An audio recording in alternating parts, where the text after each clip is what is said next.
Buenas tardes. Hola, profe. Hola, hola. Buenas tardes, profe. Voy a compartir un PowerPoint, el que ya habíamos empezado a ver.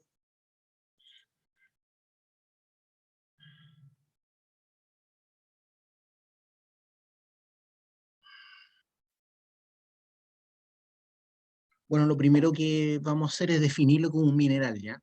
Un mineral. Un mineral es una organización de átomos, ¿cierto? De forma geométrica. Es una organización de átomos de forma geométrica que se puede escribir como una fórmula química, ¿ya? Que se puede escribir o definir como una fórmula química. Esta organización se produce de forma natural, ¿ya? Se produce de forma natural, o sea, en la naturaleza. Así como se producen flores, por ejemplo, de forma natural, los minerales también se producen de forma natural, dadas ciertas condiciones. Para que se produzcan los minerales tienen que haber condiciones de presión y temperatura idóneas, ¿cierto?, para que estos se puedan formar, y para que estos se establezcan y sean visibles a simple vista, esas condiciones deben permanecer en el tiempo, por un periodo de tiempo. Por eso en la lava es muy difícil ver minerales, porque se enfría rápidamente, ¿cierto?, la lava al estar en la superficie o al introducirse en el mar. De ahí que cuando vemos minerales los encontramos más fácilmente en intrusivos o magmas que han enfriado lentamente al interior de la Tierra. Esos son los llamados intrusivos. También se le dice rocas plutónicas a las rocas que se forman a partir del magma que enfría lentamente bajo la Tierra. Entonces un mineral es una estructura, ¿cierto?, que tiene una organización única y hace que los minerales se formen a partir de una unidad que es clave. Se forman a partir de la celda unitaria. Celda unitaria. La celda unitaria vendría siendo la unidad mínima de cualquier mineral. La celda unitaria es la unidad mínima de cualquier mineral. Esa celda unitaria siempre va a tener las mismas características. Y cuando yo veo un mineral a simple vista es porque hay millones de esas celdas unitarias formando un cuerpo geométrico. Por eso lo puedo ver a simple vista. Porque hay millones de estas celdas unitarias que se agruparon para generar un cristal. Nosotros hablamos de cristales cuando el mineral se puede ver a simple vista. Entonces, ustedes han visto, por ejemplo, esos cristales de, ¿cómo le llaman? Cristal de roca que le llaman, pero que es cuarzo simplemente, pero que como es difícil que se dé en esas condiciones, a eso le llamamos cristal. Ese cristal de roca de cuarzo, o cristal de roca como le llaman, si ustedes ven, tiene ángulos, tiene caras definidas geométricamente. Esas son las mismas que tienen las celdas unitarias, pero al ir agrupándose como ladrillos uno tras de otro, ¿cierto?, permiten que ese cristal insignificante al principio como celda unitaria, como hay millones de estos, yo puedo ver después un edificio de estos. Entonces cuando tú ves un cristal, estás viendo un edificio de millones de celdas unitarias, ¿ya? Les decía que un mineral entonces se puede escribir como una fórmula química, tiene características propias que lo definen, por ejemplo el color, el hábito es como tiende a cristalizar, la forma en que tiende a cristalizar, eso se llama hábito, tiene color, tiene peso específico, tiene dureza, tiene brillo, aparte de color tiene brillo. Por ejemplo, existen minerales con brillo metálico, otros tienen brillo vítreo, otros tienen brillo sedoso, ¿ya? Entonces hay características que definen a cada mineral. Y como les decía, es de origen natural y además son son inorgánicos, ¿ya? Los minerales son todos inorgánicos, ¿ya? No existen minerales a partir de restos de organismos vivientes, ¿ya? Salvo el carbón, que lo podemos encontrar en cualquier organismo, ¿cierto? Incluido nosotros. Pero, como les digo, en general son de origen inorgánico, ¿ya? Bueno, el carbón también lo puedo encontrar como de origen inorgánico. Lo que pasa es que el carbón es un elemento que abunda en todos los seres vivos, ¿ya? Por ejemplo, las plantas que tienen fotosíntesis lo que hacen es capturar el CO2, el carbón del CO2 se lo guardan, formando parte de su tejido orgánico, y liberan el O2, ¿ya? Esto en el proceso de fotosíntesis durante el día. Entonces, cuando uno ve un árbol, una planta, en el fondo es en gran medida carbón agrupado en un cuerpo orgánico, ¿cierto? Por eso cuando se quema el pasto, se quema un árbol, arde fácilmente y es difícil apagar los incendios por el alto contenido de carbón que tienen. Y lo lamentable de eso es que un árbol que tiene 50 años y se quema, libera todo el carbón que durante 50 años estuvo capturando. Y eso lo va a hacer en cosa de minutos, ¿cierto? Porque no se demora mucho un árbol en quemarse. Y además quedamos con un pulmón menos, ¿cierto? Ese árbol es un pequeño pulmón, ¿cierto? Que está limpiando la atmósfera, capturando CO2 y entregando oxígeno, y eso se pierde el proceso que tiene, que realiza a diario, aparte de liberar todo el carbono que capturó durante toda su vida. No sé si ustedes saben, pero la gente que llegó a vivir al sur de Chile, a la Patagonia, a principios del siglo XX, 1910, 1915, por ahí, eran muchos extranjeros.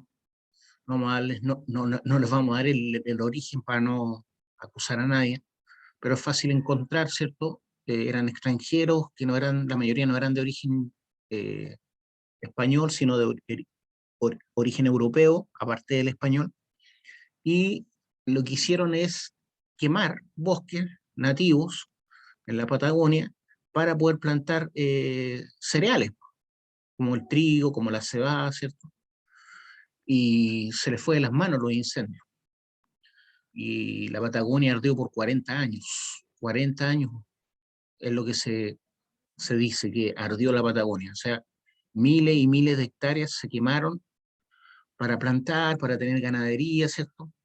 Y son irrecuperables, como ustedes podrán entender. Ya, chiquillos, sigamos entonces. Ahí les di un poco de medio ambiente. Mineralización. Dice que un gran volumen de minerales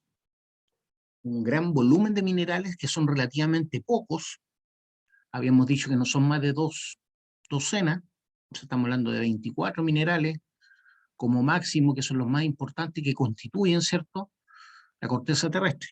Pero en la Tierra hay 3.500 minerales, o sea, 3.500 minerales, estamos hablando de que menos del 1% son los que constituyen la corteza terrestre, en su gran mayoría, obviamente, ¿ya? Porque también encontramos elementos, ¿cierto?, mineralógicos dentro de la corteza terrestre que son muy poco abundantes, como el oro, ¿cierto?, el uranio, ¿ya? Pero eso no significa que no exista. Estoy diciendo que la mayor parte del volumen de los minerales que constituyen la corteza terrestre no son más de 24%, no son más de 24 minerales de los 3.500. Entonces las rocas se forman a partir de minerales, ¿ya? Eso hay que tenerlo bien claro. Todas las rocas están formadas por minerales, ¿ya? El ciclo de las rocas describe el origen, transformación, erosión de los 3 tipos de rocas. Como les expliqué anteriormente, existe un ciclo de las rocas. Yo le había hecho un dibujo, o volver a hacerlo. Voy a salir de acá y voy a compartir una pantalla blanca para intentar hacer el dibujo nuevamente. Les explicaba que es cierto que tenemos las dorsales oceánicas, ¿cierto? Después tenemos la placa de Nazca que se tiende a meter abajo de la placa sudamericana, ¿ya? Esa es la placa de Nazca, ¿ya? La placa de Nazca en alguna parte tiene, a donde nacen las dorsales oceánicas, ¿cierto? ahí donde nacen dos placas. Entonces, ¿cómo nacen estas placas? Porque aquí está saliendo lava, ¿cierto?, del interior de la Tierra, seguramente del manto profundo, y esta lava se enfría al llegar a la superficie rápidamente, ¿cierto?, porque ahí tengo el mar. Entonces va agregando material, va formando placas hacia la derecha y placas hacia la izquierda, material que está conformado o que conforma las placas. Entonces aquí voy a dibujar el mar ahora, ya sabemos que el mar está ahí, el mar llega hasta ahí, pero y aquí tenemos otra placa, ¿cierto?, que es la placa sudamericana, que se ha ido recogiendo por estos choques que tienen de la cordillera de los Andes.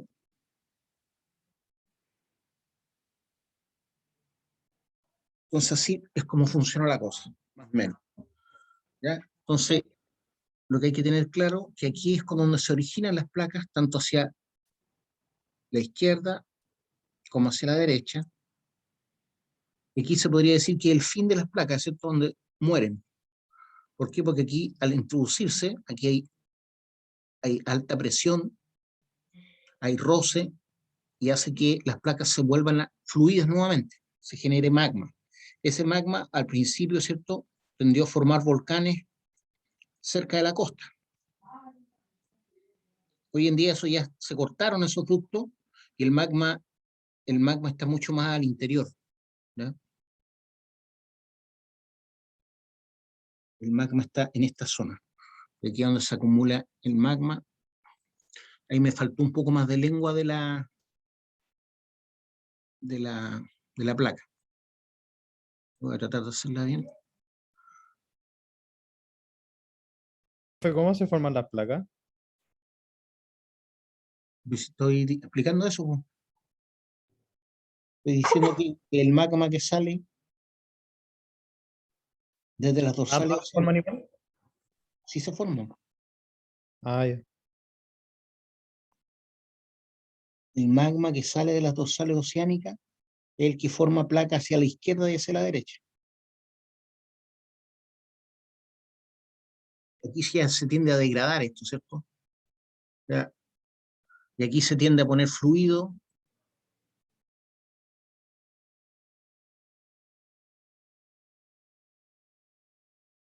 Nadie ha llegado abajo de la corteza terrestre, ¿ya? Por lo tanto, todo lo que estamos hablando son teorías de acuerdo a experimentación, básicamente con ultrasonido o ondas sísmicas que rebotan a distinta velocidad y con distinta longitud de onda dependiendo la densidad de los materiales. Y como ya conocemos la densidad de los materiales, ¿cierto?, nosotros podemos suponer, de acuerdo a eso, en el centro de la Tierra hay hierro, mucho hierro. Eso es lo que nos indica la experimentación. No porque haya alguien llegado allá, ¿ya? Entonces aquí se está generando placa hacia la izquierda y hacia la derecha. En este caso esta es la de Nazca. La de Nazca estoy haciendo que esta sea la de Nazca y esta es la sudamericana. Aquí me quedo con, es más gruesa, ¿cierto?, que la corteza oceánica, ustedes ya lo saben. Aquí en algunas partes puede tener hasta 7, 8 kilómetros. En cambio, en las partes más altas podemos encontrar 70 kilómetros de placa. Entonces, en esta zona hay material fundido. Ese material fundido aumenta la presión del sistema, ¿cierto? Y tiende a salir hacia arriba y así es como se forman los volcanes. Eso ocurrió al principio acá en esta zona, cuando recién empezó a introducirse la placa, ¿ya? Ahora tiende a desaparecer ahí porque al principio penetró ahí, el primer roce hizo que se formaran volcanes cerca de la costa. Hoy en día esos volcanes están todos extintos prácticamente, por lo que se sabe hasta ahora, ¿cierto? Esperemos que no tengamos ninguna sorpresa. Por eso, por ejemplo, el Manquehue es un volcán extinto, el San Cristóbal es un volcán extinto, están bastante lejos, ¿cierto?, de la frontera, entre comillas, a pesar de que nuestro país es bien delgado, pero no son volcanes hoy en día. El Santa Lucía era un volcán también extinto, el Cerro Renca era un volcán extinto. Son los primeros volcanes que se formaron a partir del choque de placas. ¿Ya? Entonces, esta es la placa. Entonces, aquí tenemos todo el ciclo de las rocas, si ustedes ven. Aquí nacen las rocas, aquí se solidifican, ¿cierto? Estas rocas superficialmente también se van degradando, gastando, no es que sea exactamente la misma roca que llega acá, ¿cierto? Con el tiempo se van degradando, se transforman en arena, ¿ya? Las rocas, las arenas después se transforman en rocas sedimentarias, las rocas sedimentarias van profundizando con el tiempo y llegan a zonas donde hay mayor presión, ya dejan de ser rocas sedimentarias, se transforman en rocas metamórficas, lo mismo acá, ¿cierto? Este volcán hace erupción, bota lava, esa lava con el tiempo se va recubriendo, ¿cierto? Pueden crecer árboles, etcétera. Entonces, los sedimentos primero forman rocas sedimentarias, después las rocas sedimentarias, en la medida que van profundizando, ¿se acuerdan que las cosas se van enterrando con el tiempo? Entonces, cuando yo excavo, lo que estoy haciendo en el fondo es mirar el pasado. Y aquí más abajo tenemos rocas metamórficas, que son las rocas sedimentarias que se transformaron en rocas metamórficas. Y finalmente esas rocas metamórficas, al seguir profundizando, aumenta su temperatura, su presión, y se vuelven fluidas nuevamente. Y ahí está el ciclo de las rocas, ¿se dan cuenta? Entonces, a partir de roca original, que era lava, igual que acá, después esa lava, esos detritos van a formar, no sé, suelo con el tiempo, que pueden ser habitables para la vida vegetal, especialmente aquí, no me estoy refiriendo al mar ahora, sino a esta zona. Después esos suelos van dejando sedimentos, esos sedimentos se van cubriendo, después con el tiempo se produce diagénesis a partir de miles de años y se transforman en rocas sedimentarias. Después esas rocas sedimentarias se transforman en rocas metamórficas en la medida que siguen profundizando y finalmente nuevamente vuelven a transformarse en roca plutónica, o sea, roca magmática, que puede volver a salir a la superficie como forma de volcán. O en este caso, lo que tenemos acá. Entonces es el ciclo de las rocas. ¿Ya? El ciclo se podría decir que termina, ¿cierto?, cuando vuelve nuevamente a ser magma. ¿Ya? ¿Alguna duda hasta ahí? Eso ya lo habíamos visto, un resumen que estoy haciendo. Pero igual pueden tener dudas. Entonces las placas se forman a partir de las ¿de qué cosa? De las dorsales oceánicas. Ahí nacen las placas y se van extendiendo. ¿Ya? Entonces, por ejemplo, si aquí yo hubiera dejado si yo dejara una marca indeleble, ¿ya? Que no sé, un fierro inoxidable voy a dejar acá, un fierro inoxidable clavado ahí. Apenas sale, lo clavo y este va a ir avanzando con el tiempo, ¿cierto? ¿A cuánto avanza esto? ¿Se acuerdan o no? La placa de Nazca. 8 metros. No, 8 centímetros por año. 8 centímetros, disculpe. Me equivoqué de unidad. 8 centímetros por año. Por lo tanto, si aquí está Rapa Nui, ya vamos a hacer cuenta que ese Rapa Nui, tarde o temprano se va a hundir, ¿cierto? No alcanzará a chocar, se va a hundir acá y va a desaparecer en esta zona. Entonces ya se ha podido medir eso de que avanza 8 centímetros al año, pero a veces no hay avance todos los años, porque aquí hay un roce, ¿cierto?, importante. Es como cuando uno está empujando algo y por más que lo empuje no se está moviendo. Entonces está acumulando energía, después traigo otro compadre que me ayuda a empujar y seguimos empujando. Traigo otro más y ahí cuando somos 3 los que estamos empujando, de repente cede ese cuerpo que estaba en reposo y se mueve violentamente hacia adelante. Y eso es como se producen los sismos de la zona de subducción. Todos nuestros sismos son originales de esta zona, de la zona de subducción. ¿Por qué? Porque esta parte tiende a frenar, ¿cierto?, la entrada de la placa de Nazca bajo la Sudamericana. Esta cosa no es una cosa lisa que hay ahí abajo, ¿cierto?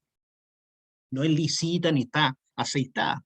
por lo tanto, y además tenemos todo este peso que está encima ahí, trabando.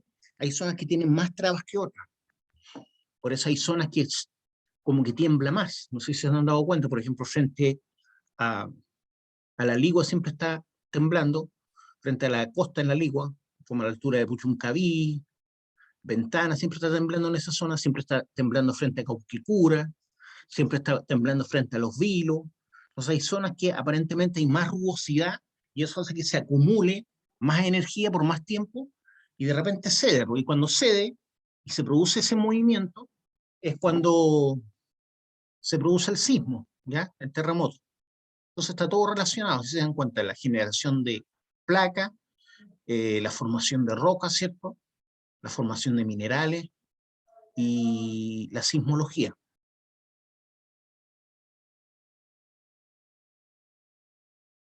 Voy a volver a la PowerPoint.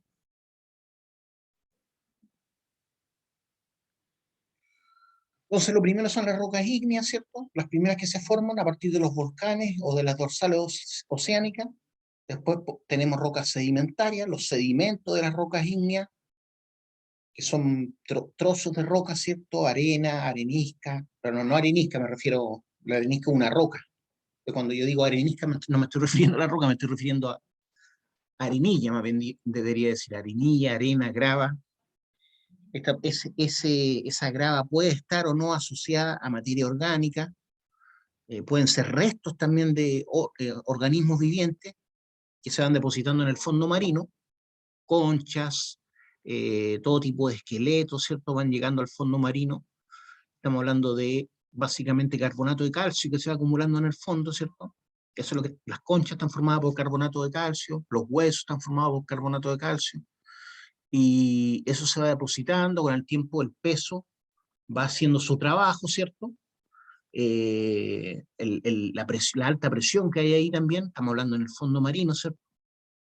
Estos se van cada vez profundizando más y llega un momento en que estas partes se empiezan a pegar y a formar como roca. De ahí nacen las rocas sedimentarias, ¿ya? Los sedimentos que se pegan, ¿cierto? Se le llama diagénesis a eso, a eso de cómo los trozos se transforman en roca finalmente, ¿ya? Esos sedimentos se tienden a formar en rocas sedimentarias. La arena pasa a ser arenisca y así. El lodo pasa a ser lutita, pizarras, tipo de rocas sedimentarias. Después estas rocas sedimentarias siguen profundizando con el tiempo, ¿cierto? Siguen bajando, bajando, porque cada vez hay suelos nuevos que van cubriendo, y el aumento de presión y el aumento de temperatura bajo estas rocas sedimentarias,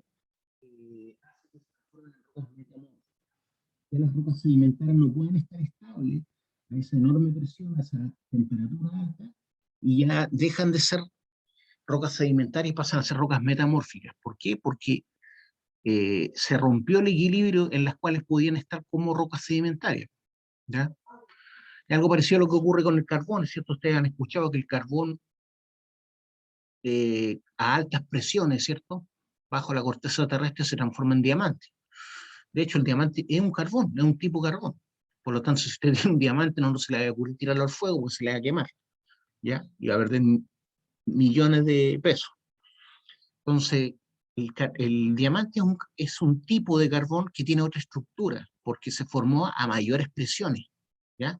Y eso es lo que lo hace único, pero es nada más y nada menos que carbón, ¿ya?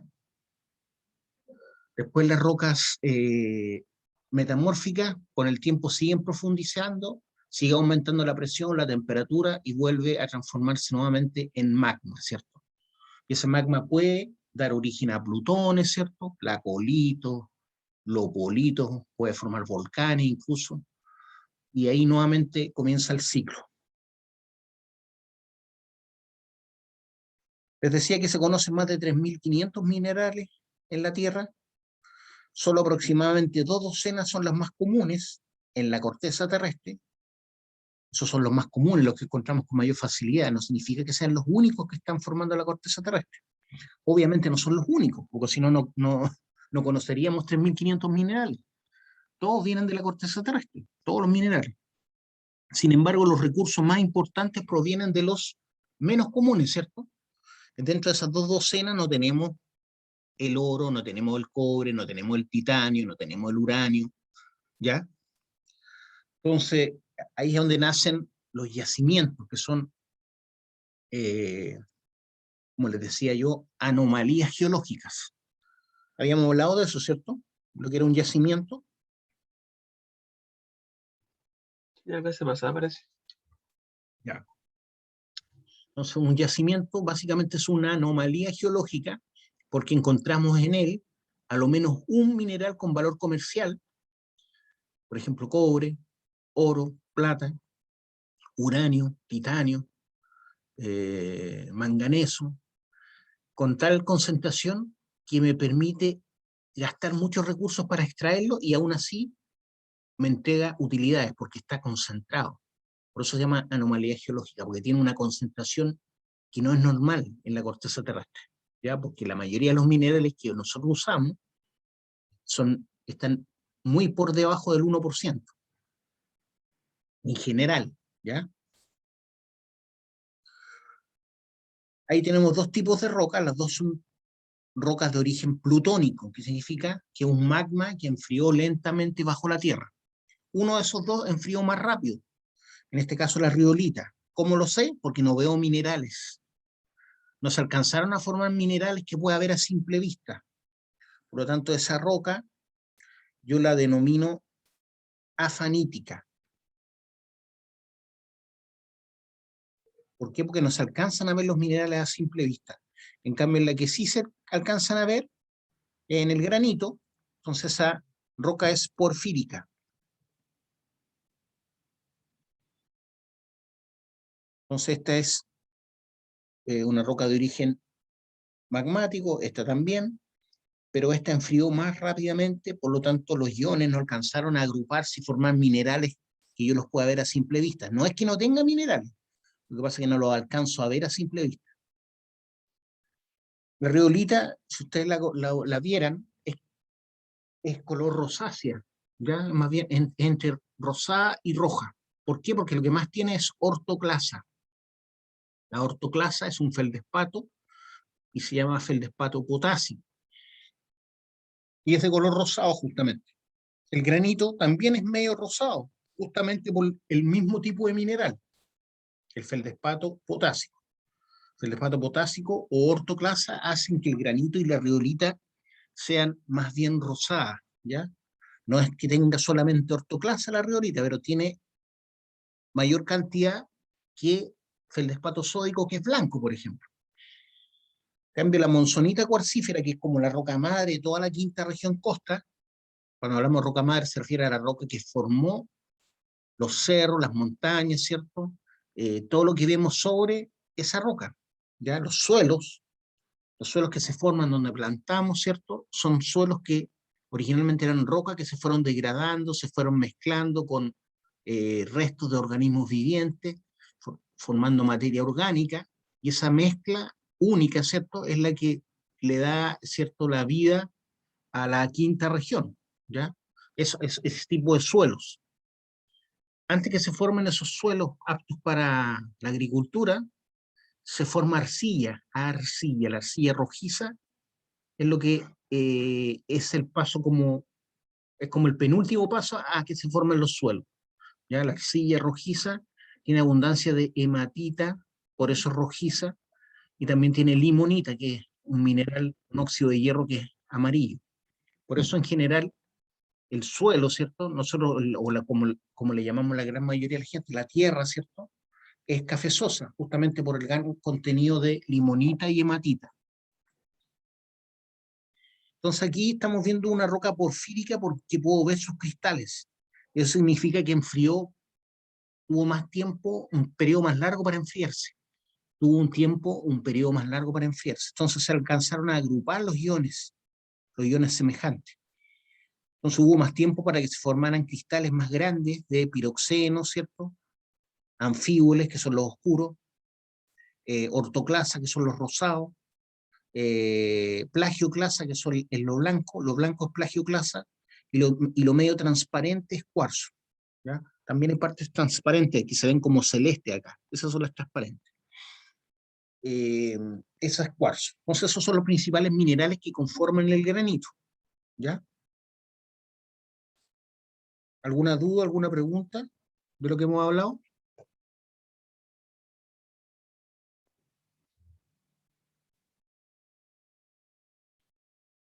Ahí están los minerales más abundantes en la corteza terrestre. Ya sabemos que son los silicatos, ¿cierto? Son los que conforman, saquen la cuenta. Mira, estamos hablando 63 más 16, son 69, 79 más 5, 79 más 5, 84, 84 más 3, 87. Estamos hablando que el 87% prácticamente de la corteza terrestre son mayoritariamente silicatos, ¿ya? Y la característica principal de los silicatos es que tienen sílice y oxígeno, ¿cierto? Dentro de los silicatos, los más abundantes son los tectosilicatos, donde está la plagioclasa, la ortoclasa y el cuarzo. La plagioclasa ya sabemos cuál es, se llama, ¿cuál es el otro nombre que tiene la plagioclasa?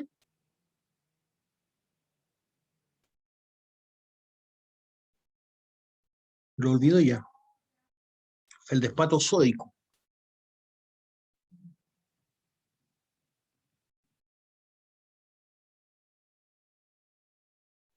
¿Ya?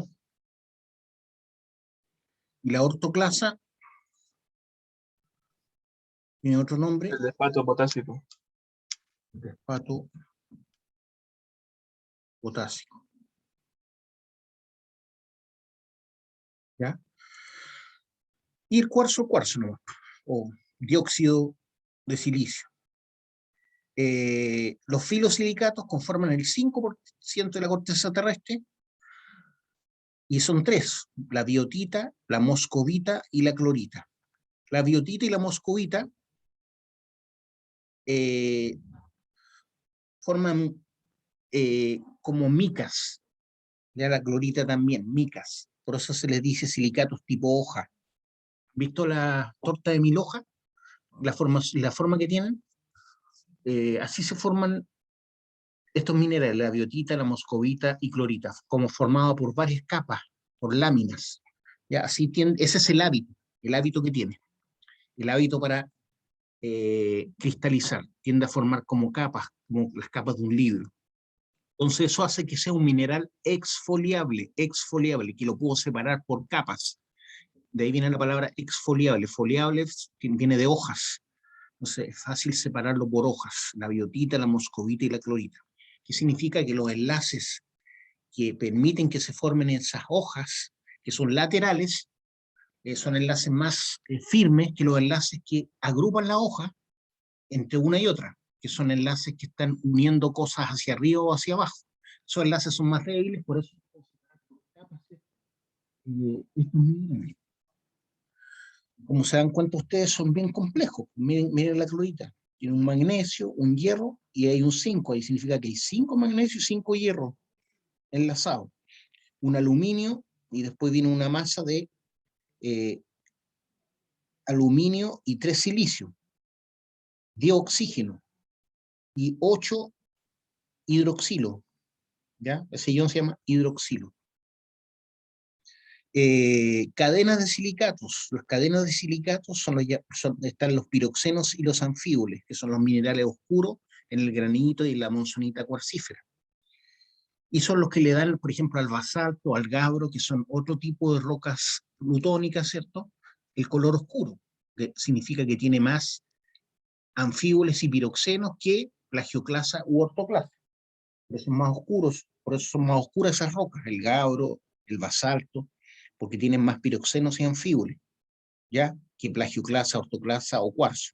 Ya sabemos que la plagioclasa y la ortoclasa son de colores claros, en cambio los piroxenos y los anfíboles son de colores oscuros. Entonces, entre más piroxenos y anfíboles tenga una roca, obviamente va a ser más oscura. Se le llama cadena de silicatos. el 16% de la corteza terrestre está formado por piroxenos y anfíboles. Dentro de eso están estos tres minerales: ortopiroxenos, augita y hornablenda. ¿Ya? Miren la tremenda fórmula de la hornablenda. Tengo un sodio, 2 calcio, un magnesio, un hierro, un aluminio, pero todo eso es como que estuviera elevado a 5, multiplicado por 5 en el fondo. Aluminio, silicio, multiplicado por 4, o 11. Aparte, todo ese chorizo que está entre cuadrados, entre paréntesis cuadrados, por 2. Y después OH, 2. Bien complejo, ¿se dan cuenta? Pero hay cosas, hay similitudes. Siempre vamos a encontrar el oxígeno y el silicio, ¿cierto? Oxígeno y silicio, porque son silicatos, oxígeno, silicio, oxígeno, silicio. Todo silicato, por lo tanto, oxígeno, silicio, oxígeno, silicio. Y además hay minerales que se tienden a repetir. Tenemos el calcio, el sodio, el potasio, el aluminio, el magnesio y el hierro siempre están como enlazados: magnesio, hierro, magnesio, hierro, magnesio, hierro, magnesio, hierro, magnesio, hierro, ¿ven? Y finalmente el 3% en volumen de la corteza terrestre está formado por los inosilicatos, y dentro de los inosilicatos el único mineral es el olivino. Se le llama olivino por el color verde oliva, ¿ya? Verde oliva, verde oliva. Entonces un color verde oliva de ese mineral. Entonces cuando ustedes vean en rocas color verde oliva, lo más probable es que haya olivino. Y ahí está su fórmula. ¿Alguna pregunta, alguna duda de lo que hemos visto hasta el momento?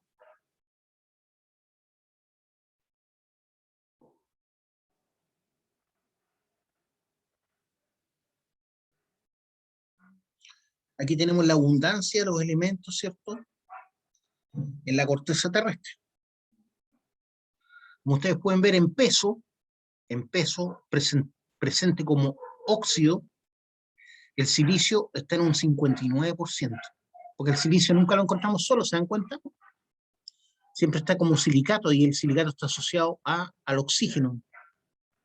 Entonces lo podemos ver como que fuera podríamos decir que todos los silicatos son óxidos, ¿ya? Se podría decir, no se les llama así, pero como están con átomos de oxígeno, se podría tratar como óxidos. Por lo tanto, el sílice es muy abundante acompañado del oxígeno. Estamos hablando de un 59% en peso. El aluminio en un 15,3%. El aluminio también lo encontramos harto, si se dieron cuenta, en los silicatos. Si miramos acá nuevamente, aluminio, aluminio, aluminio. El cuarzo es el más simple, que no tiene ningún ion metálico, pero no, en casi todo lo demás está el aluminio, aluminio, aluminio, aluminio, aluminio. O sea, se nota que es amigable químicamente, ¿cierto?, con el sílice y el oxígeno, el aluminio, al igual que el hierro y el magnesio. Aquí no aparece el aluminio, aquí tampoco, pero aquí aparece nuevamente en la hornablenda varias veces. Aquí hay 4 átomos de aluminio, está multiplicado por 2, o sea 8, y aquí 5. Hartos átomos de aluminio. Entonces 15,3% está el aluminio, considerando que es parte de muchos silicatos. El hierro en un 7,5%, porque también vimos que el hierro es abundante, ¿cierto?, dentro de los silicatos. El hierro, ¿ya? Aquí no aparece el hierro, aquí tampoco, pero aquí en los filosilicatos aparece mucho. Hierro, hierro. Y en los piroxenos y anfíboles también aparece bastante el hierro. Y siempre asociado al magnesio, si se dan cuenta. Entonces, eso es porque existe ¿cómo se dice? Una amistad química, se podría decir así. Tienden a estar cercanos justamente por esa interacción química que tienen. Aquí solamente tenemos el aluminio, no tenemos el hierro.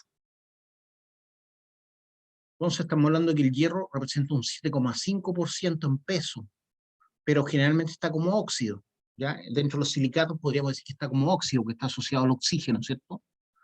Y lo que no es silicato lo tenemos como hematita y limonita, que finalmente es la parte del hierro, ¿cierto? La parte del hierro que es, al oxidarse estos silicatos, porque todo al final se oxida, ¿cierto?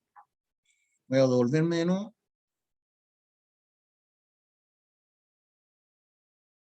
Yo me devuelvo a esta imagen nuevamente. Tenemos hierro, ¿cierto? Ahí, tenemos hierro acá, tenemos hierro ahí, ahí y ahí. Ese hierro finalmente, cuando esto se disocia, aunque finalmente todos estos minerales se terminan por disociar, ¿ya? No hay nada que dure eternamente. Se dice que el oro dura eternamente, ¿cierto? Pero no está enlazado con nada. Por eso no se puede oxidar tampoco. Pues las rocas, por muy duras que sean, finalmente se degradan, y estos minerales que conforman las rocas también se degradan, ¿ya?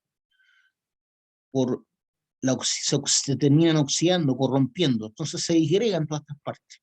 Y estas partes que se disgregan, el hierro tiende a formar limonita, donde, como estaba ahí, al finalmente termina formando limonita, ¿ya? Limonita, que es el óxido de hierro más común, podríamos decir, que es de color amarillo, y su fórmula es Fe2O3. O forma hematita, hematita, que es un mineral color rojo, por eso el nombre hematita. La hemoglobina, lo que conforma la sangre nuestra, tiene abundante hierro, por eso es roja, hematita. Como tiene hierro, está presente la hematita, que le da el color rojo a la sangre, ¿cierto? Por eso las personas necesitan hierro. Cuando no tienen hierro en su sangre, sufren de anemia, ¿ya? La hematita es Fe3O4. O sea, muy parecido si se dan cuenta la fórmula. El hecho de que tenga un átomo más de hierro y un átomo más de oxígeno hace que cambie de color incluso. Interesante cómo funciona la química. Entonces, finalmente, como les decía, estos terminan degradándose con el tiempo. Estas rocas pueden durar miles de años, ¿cierto? Pero finalmente terminan generando otros minerales como son la limonita, la hematita y otros más. Yo estoy solamente refiriéndome a los que tienen hierro, que son los más abundantes en el suelo, entonces hay mucho hierro en la corteza terrestre, pero casi toda asociada a los silicatos, ¿ya? Y finalmente este mismo hierro, ustedes saben que hay un principio que dice que la materia no se destruye, solo se transforma. Entonces esos silicatos después se transforman en óxido de hierro, óxido de aluminio, ¿cierto? Pues también teníamos aluminio, óxido de magnesio. Entonces parte de ese hierro que está como silicatos pasa a ser óxido de hierro, ¿ya? Como hematita y limonita. Entonces todos esos hierros forman un 7,5% en peso de la corteza terrestre. Del calcio, también hay abundante calcio, 6,9%. El calcio, les recuerdo, es un metal, ¿ya? Es un metal. El magnesio también es un metal, 4,5. Sodio, 2,8. El magnesio es un metal bien especial, ¿eh? Sumamente oxidable. No sé si alguna vez en sus clases de química, los que tuvieron química, el profe le prendió fuego a una lámina de magnesio. ¿Han visto eso alguna vez? Una cinta de magnesio que le prendan un fósforo. Las fotos antiguas las sacaban con magnesio, ¿ya? Las fotos antiguas, no sé si alcanzaron a conocer los flash, estos que giran y se funden cuando sale el flash. Bueno, esos tenían un poquito de magnesio y hacían que se fundiera el cubito ese de plástico que tenían las cámaras antiguas. Y mucho más atrás tenemos unas especies de pedestales donde ponían como virutilla de magnesio arriba, virutilla de magnesio, y se le acercaba una llama con un fósforo. Y eso hacía una oxidación violenta, una oxidación violenta, que es casi una explosión, que iluminaba. Y así se sacaban las fotos antes. Entonces el magnesio es sumamente oxidable, sumamente inestable en la presencia de oxígeno. Ya, ¿qué más tenemos acá? Magnesio y sodio, que también son abundantes. El aluminio no se lo olvida. O sea que hay re pocos elementos, ¿se dan cuenta? 1, 2, 3, 4, 5, 6, 7, que son los que conforman prácticamente un 80% de la corteza terrestre. Después vienen otros elementos que también son mayoritarios, pero aparecen como óxidos, si se dan cuenta aquí. Tenemos el cuarzo, el óxido de aluminio, el óxido de hierro, el óxido de magnesio, el óxido de calcio, el óxido de sodio, el óxido de potasio y el agua, ¿cierto? El agua común. Estos están usualmente representando más del 1%, más del 1%. Después vienen elementos en menor cantidad, que están entre el 0,1 y el 1%, y tenemos elementos como el óxido de titanio, el óxido de manganeso, el óxido de fósforo y el CO2. Entonces, esto está entre el 0,1 y el 1% en la corteza terrestre. Óxido de titanio, óxido de manganeso, óxido de fósforo y el CO2. Y elementos trazas están menor al 0,1%. Menor al 0,1%. ¿Ya? Y ahí obviamente tenemos la plata, el oro, ¿cierto? El uranio y todos los elementos que más necesitamos. El cobre, ¿ya? Entonces, cuando uno toma cualquier muestra de la corteza terrestre, está en menor a un 0,1%. No estoy considerando obviamente yacimiento. Ese menor a 0,1% no es una veta de cobre, no es una veta de oro. Estoy hablando de lo que, cómo encuentro el oro y la plata en general en la corteza terrestre, en una cantidad menor a 0,1%. Cuando hablamos de yacimiento, y es por eso estamos hablando de anomalías geológicas. Anomalías geológicas. ¿Me van siguiendo, chiquillos, o no? Sí, profe. No hay nada más. Ya, aquí hay una imagen donde podríamos considerar que esto es una especie de batolito, ¿cierto? Y esto vendría siendo como un stock. ¿Ya? No lo dice porque no sé el tamaño, no sé el tamaño de la superficie, ¿ya? Pero es un magma que está presionando. Se llaman intrusivos esto, acuérdense. Intrusivos. ¿Por qué se llaman intrusivos? Porque toda esta roca que está acá es la roca original, ¿cierto? Pero el magma fue penetrando y abriéndose espacio dentro de la roca original. Por eso se llaman intrusivos, son como intrusos. Imagínense la presión para poder penetrar la roca original y formar eso, las enormes presiones que estamos hablando. Aquí presionó, rompió y penetró, ¿cierto? Formando una especie de dique, ¿ya? Estos magmas sabemos que tienen gran cantidad de silicatos y muchos silicatos tienen minerales, ¿cierto? Como el hierro, el magnesio y otros elementos en menor cantidad. Estos magmas, como presionan, lo que hacen en el fondo es generar grietas, ¿ya? Generan grietas en la medida que van presionando, ¿cierto? Toda la roca circundante para abrirse espacio, forman grietas. Esas grietas que forman a veces son rellenadas por fluidos hidrotermales. Los fluidos hidrotermales son básicamente gases que al condensarse forman fluidos y esos fluidos están cargados de iones, muchas veces con iones metálicos. Entonces esos fluidos penetran esas fracturas previas que hizo el mismo magma al penetrar, formó grietas, ¿cierto? Esos fluidos hidrotermales penetran esas grietas y las rellenan, ¿ya? Y así se forman los yacimientos tipo beta de origen hidrotermal, ¿ya? Ahí dice, vetas o depósitos tipo beta hidrotermales, depósitos tipo beta hidrotermales. Le llaman vein los gringos ya, venas, ¿ya? Son como venas de fluido hidrotermal que al ir enfriándose forman cristales, pues, ¿ya? Primero penetra el fluido, ¿cierto? Cargado con iones. Esos iones tienen tiempo de agruparse. Finalmente esto se cristaliza, ¿cierto? Este fluido cristaliza y forma como una costra de mineralización, como una especie de costra de mineralización. Y así como se forman las vetas. Y podemos tener vetas de 2 centímetros de potencia, como podemos tener vetas de 2 metros de potencia o hasta 50 metros de potencia, ¿ya? Ahora, cuando hablamos de la potencia, no es que termine exactamente a los 2 centímetros así y después de los 2 centímetros no hay nada. O termine exactamente después de los 2 metros y después de eso no hay nada. No es tan estricto esa distancia, ¿ya? Porque piensan que ustedes que una fractura, ¿ya? Que fue rellena, ¿cierto? Con material, con fluido hidrotermal, por lo tanto parte de ese fluido también tiende a percolar, ¿cierto? A través de los muros de esas grietas, ¿ya?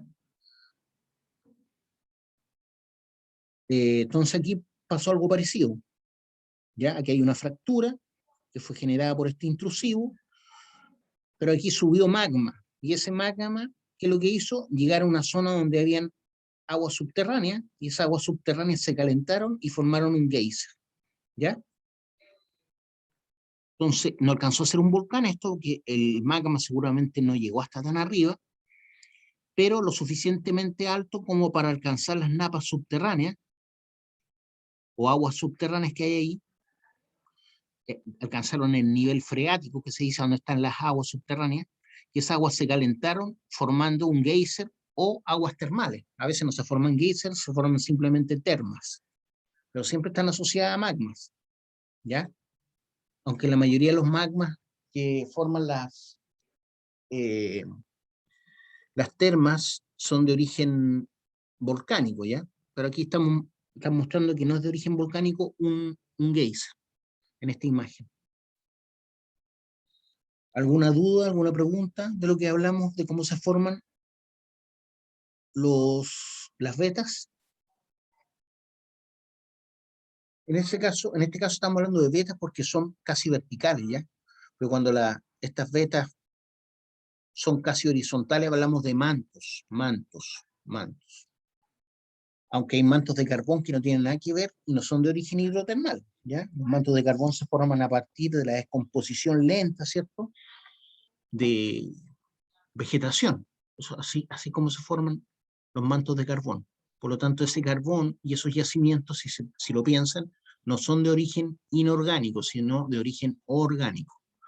Al igual que los yacimientos de petróleo, también son de origen orgánico, no inorgánico. En este momento estamos hablando de yacimientos de origen inorgánico, ¿cierto? Entonces este magma forma grietas, los gases que salen de este magma se condensan, forman fluidos calientes, ¿cierto? Y esos fluidos calientes penetran, ¿cierto? Por la alta presión que hay, están cargados con iones metálicos, después con el tiempo estos cristalizan y forman yacimientos tipo vetas, que pueden ser de oro, cobre, plata, etc. ¿Alguna pregunta, alguna duda?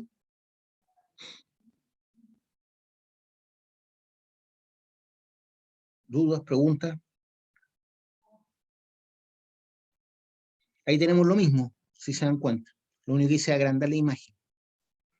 ¿Ya? Ahí están las venas o vetas de origen hidrotermal. Aquí está el magma, ¿cierto? Estos magmas pueden formar también yacimientos, ¿ya? Si me devuelvo a la anterior, es la misma imagen, pero más chica. Esto que está aquí también puede formar yacimientos. Todo esto que está rodeando ahí el magma. Estas son vetas, pero esta parte de acá no significa que no tenga minerales. Aquí también hay pequeñas fracturas que no están dibujadas como vetas, pero, y también son rellenas, ¿cierto? Con material en menor cantidad, pero son rellenos. Entonces es lo que están hablando, de que también hay formación de yacimientos, ¿ya? Depósitos que también forman un diseminado fino de material hidrotermal, un diseminado fino, ¿cierto?, de fluidos hidrotermales que también forman como vetillas, ¿ya?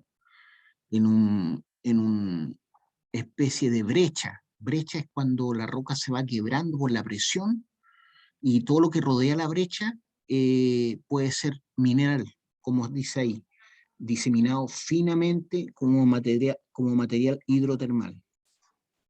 ¿Ya? Así se forman de esta forma como está ahí, se forman los yacimientos, los mega yacimientos que se llaman pórfidos cupríferos. Ya les voy a hacer un dibujo de cómo se forma un pórfido cuprífero. ¿Ya? Ya saben cómo se forman las vetas. Ahora les voy a tratar de hacer un dibujo de cómo se forma un pórfido cuprífero. Imaginemos que esta es la superficie, ¿ya?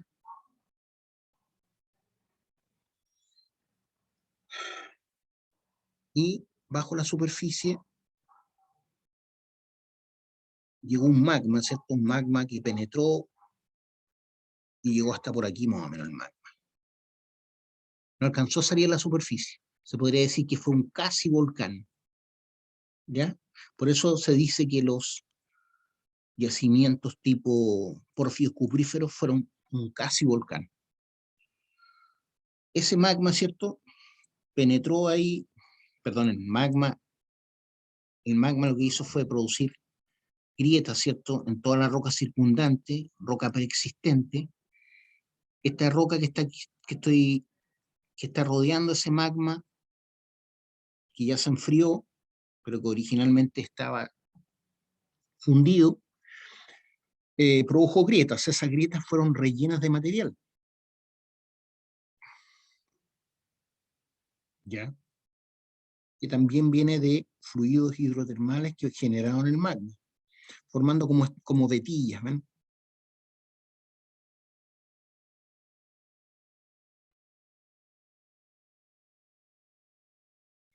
A veces esta zona que está en el centro no es que sea sólido de magma, sino que es como un material brechoso. Brechoso, ¿qué significa eso? Que hay como trozos de roca formando, a eso le llaman brecha. No es que sea solo magma, ¿ya? Es material que se ha ido rompiendo de las partes laterales, ¿cierto? Y es una mezcla entre rocas originales, quebradas, más magma. A eso le llaman a una roca tipo brecha. Entonces la pipa Braden, que es la pipa que conforma la parte central de la mina del Teniente, es una cosa así como la que estoy dibujando. ¿Ya? Entonces estas grietas, como les dije, también fueron formando material de relleno, ¿cierto? Se fueron rellenando con material, con fluidos hidrotermales, no tanto como vetas, sino como vetillas. Me refiero a más diminutas, ¿cierto? Estamos hablando de vetillas de 1 milímetro, 2 milímetros de espesor. Y así se forma un yacimiento, entonces, tipo pórfido cuprífero. Creo que poner el nombre para que no se lo olvide.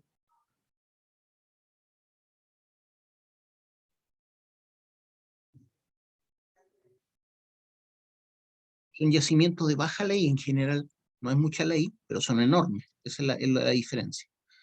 ¿Ya? Son enormes. Entonces, esto que está aquí puede tener unos 800 metros de altura y el ancho pueden ser un par de kilómetros fácil. ¿Ya? Entonces, si bien no es muy alta la ley, hay mucho material, hay mucho cobre ahí, ¿ya? Aun cuando es baja la ley, hay mucho cobre en toda esa zona. La parte superficial que está más expuesta a la lluvia permite que filtre agua, ¿cierto?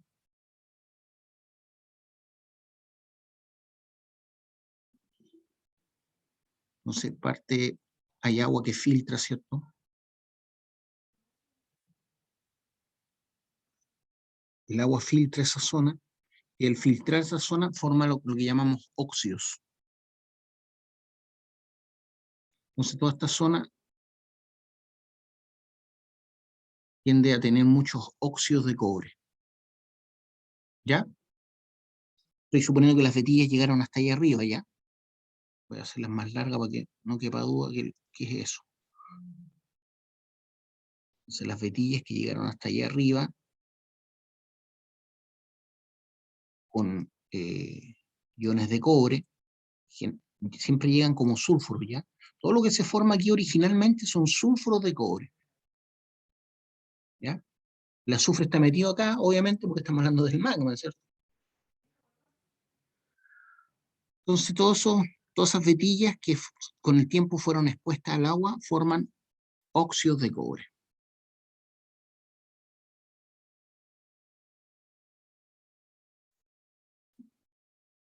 ¿Ya?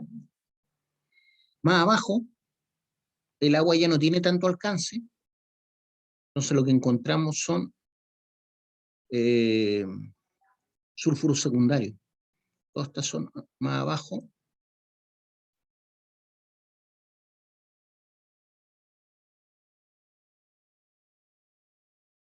Cambié de color, ¿se dan cuenta? Toda esa parte que está ahí, lo que tengo son sulfuros secundarios. Voy a borrar a lo mejor esas líneas porque no me gustó el color que le puse. Lo voy a poner de otro color para que se note más.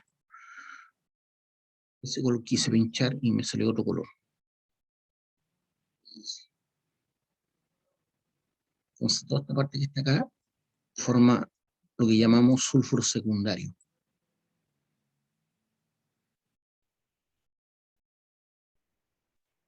¿Ya?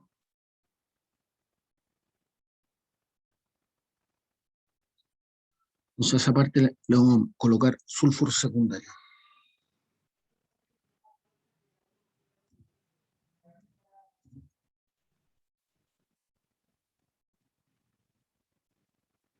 ¿Ya? Más abajo encontramos el mineral original. ¿Ya? El mineral original. Y el mineral original son los sulfuros primarios. Escúchame, me quedó igual el color.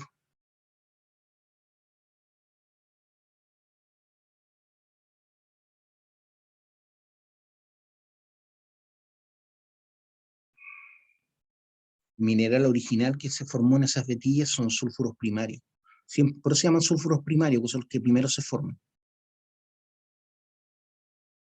Entonces, toda esta zona la puedo encontrar con sulfuros primarios,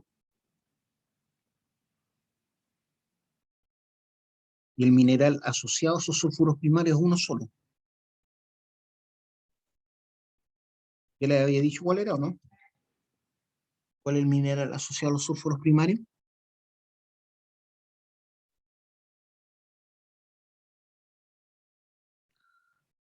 El mineral asociado a los sulfuros primarios es la calcopirita. Acuérdense que estamos hablando de un yacimiento tipo porfio cuprífero.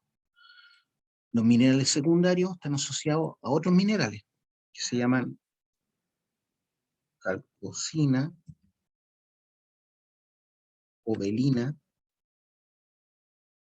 y bornita. Esos son los principales. Esos son los principales sulfuros secundarios. De cobre, obviamente. Estamos hablando de un porfio cuprífero. Calcopirita, sulfuro primario. Calcosina, cobalina y bornita, sulfuros secundarios. Sulfuros secundarios. Y los óxidos de cobre son varios más. Los vamos a anotar ahora. Los principales, obviamente. Como sulfuros de cobre tenemos a la chalcantita, azurita, y nombrando puros óxidos de cobre. Cuprita, atacamita, isocola. ¿Ya? Entonces tenemos óxidos, sulfuros secundarios y sulfuros primarios, ¿cierto? ¿Alguna duda, alguna pregunta? Chiquillo. No, profesor.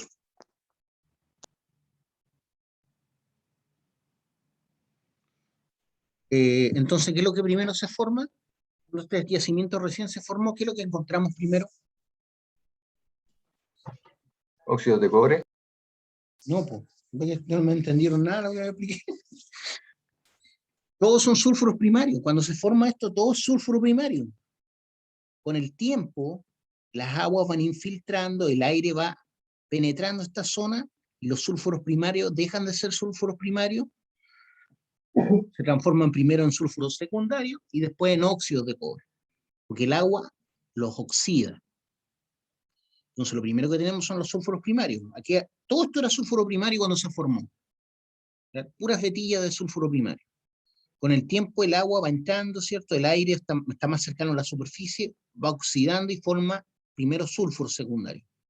Después los sulfuros secundarios, con el tiempo, forman óxidos de cobre, todo lo que está cerca de la superficie. Más abajo, como hay menos aireación, menos agua que llega, alcanzan a ser solamente sulfuros secundarios.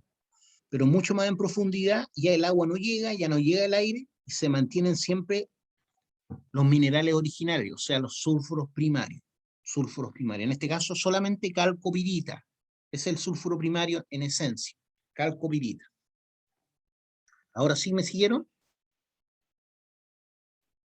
¿Chiquillo? Sí, profe. Ya.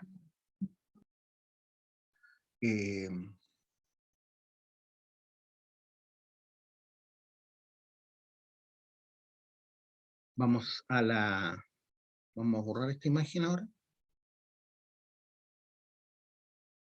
Voy a compartir eso. Nos vamos a esta imagen que estábamos viendo. Entonces aquí también tenemos depósitos, ¿ya? Le llaman depósitos pegmatíticos y la parte diseminada finamente, se podría decir que toda esta parte que está acá rodeando podría ser una especie de porfio cuprífero. Creo que este era el lado. Ahí tenemos la otra imagen. ¿Qué es lo que es el ambiente sedimentario? Los sedimentos se originan por fragmentación mecánica y reacciones químicas. Las rocas originales se fragmentan mecánicamente por los golpes que reciben o por los cambios de temperatura. Por ejemplo, cuando uno va a las cumbres, como la cumbre de la Campana u otros cerros altos, la cumbre del Manquehue, el San Ramón, uno ve que hay mucha roca, ¿cierto? Requebrajada. ¿Por qué? Porque sufren muchos cambios de temperatura entre el día y la noche. En el día pueden haber 20, 25 grados fácilmente, pero después en la noche hay muchas veces se alcanza bajo cero. Entonces la humedad, el agua, penetra estas grietas y esta agua se congela abriendo y rompiendo la roca. Entonces eso se llama fragmentación mecánica. Y también se debe esa fragmentación, esos sedimentos que se forman, esos trozos de roca, por reacciones químicas, ya sea por líquenes, ¿cierto?, que van degradando la roca, musgo, pasto, hongos que pueden crecer cerca de las rocas, ¿cierto?, ayudan a degradar la roca y ahí estamos viendo reacciones químicas, ¿ya? Reacciones químicas que sufre el material rocoso. Entonces, eso forma sedimentos, o sea, trozos más pequeños de material original. Pero esos sedimentos pueden ser también de origen orgánico, ¿ya? Como restos de árboles, restos de animales, restos de moluscos, ¿cierto?, bajo el mar. Entonces, ese es el ambiente sedimentario.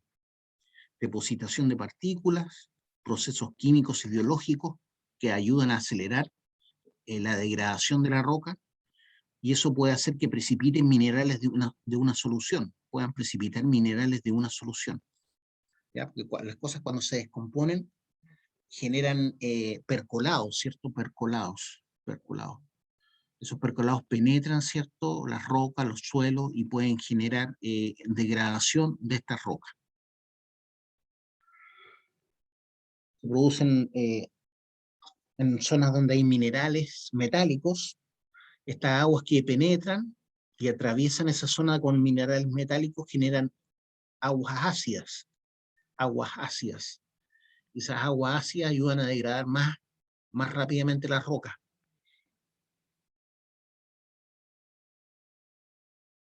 El origen de rocas sedimentarias de origen químico, Por ejemplo, las rocas carbonatadas constituidas de calcita son de origen, son rocas sedimentarias de origen químico, ¿ya? Puede ser por organismos vivientes, ¿cierto? Que dejan el carbonato de calcio, básicamente.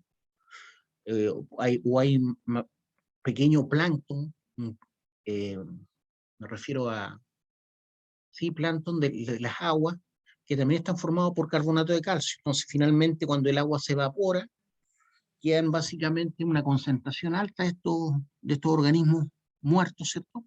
Que forman calizas, ¿ya? O sea, rocas de origen químico o biológico, formando carbonato de calcio.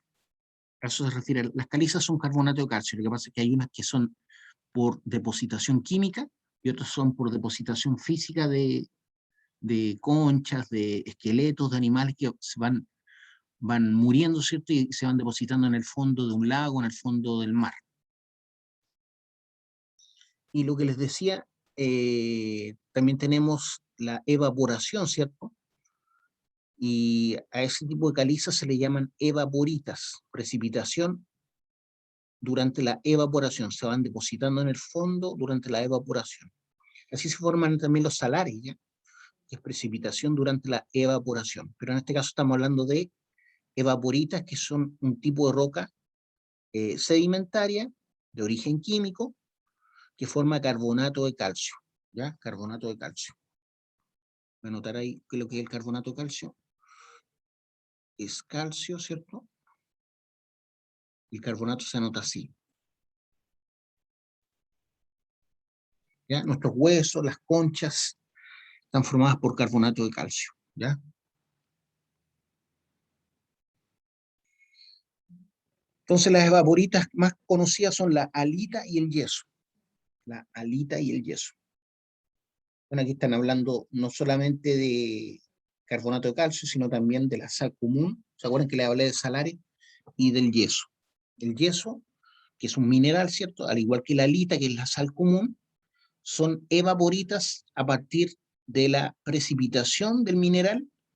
Cuando esta laguna, este lago se va evaporando, estos mares someros se van evaporando, forman finalmente cristales de halita o cristales de yeso, ¿ya? Entonces son minerales llamados evaporitas porque se formaron a partir de la precipitación durante la evaporación.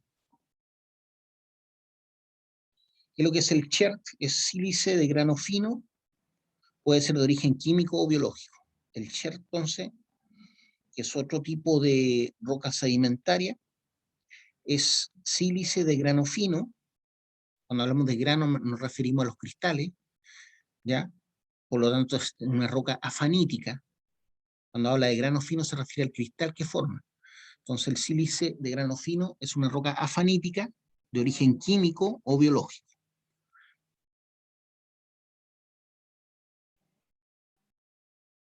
Me voy a borrar ahí, voy a seguir con la otra imagen.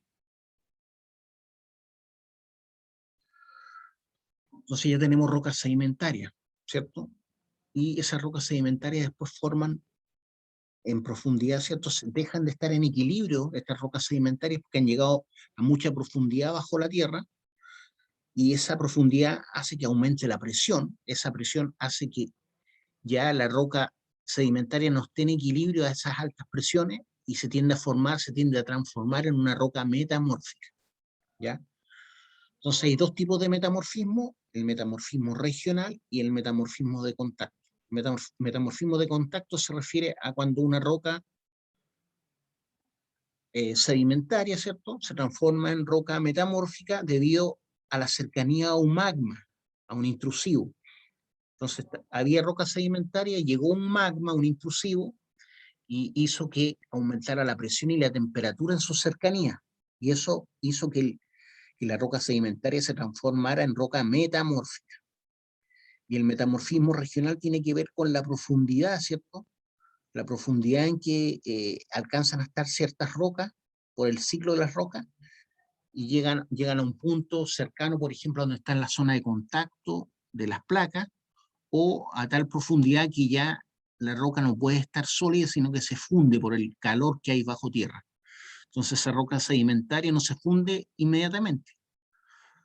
Empieza a llegar cercana a la zona de fusión y cuando está cerca de la zona de fusión se transforma en una roca metamórfica. ¿ya? No alcanza a estar fundida todavía.